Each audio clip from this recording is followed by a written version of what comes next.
The president just posting on social media targeting defense contractors, saying he wants military equipment for the United States and its allies produced in larger numbers and much faster. The president says in order to do that, he's going to ban stock buybacks and he's going to limit executive compensation for defense firms. Here's what the president said on social media just a short time ago. He says, "I will not permit dividends or stock buybacks for defense companies until such time as these problems are rectified. Likewise, for salaries and executive compensation. Military equipment is not being made fast enough. It must be built now with dividends, stock buybacks, and overcompensation of executives rather than borrowing from financial institutions or getting the money from your government. Longer term, this is good for both executives and shareholders because it will be great for our country." The president, in this lengthy social media post, saying that the executives of the defense companies are simply making too much money. He says until they do so, that is,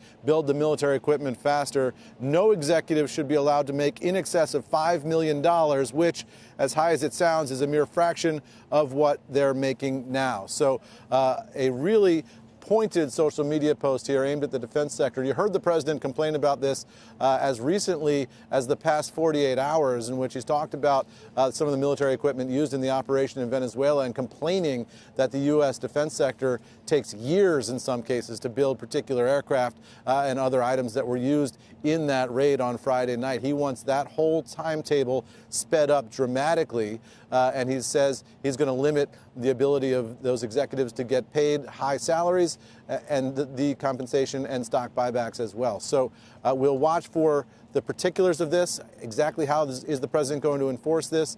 That's left unsaid here. Presumably this is some change to federal contracting. He could change the terms of federal contracts for these defense contractors to include these carve-outs and prohibitions. We'll see what the White House has to say on the details of it.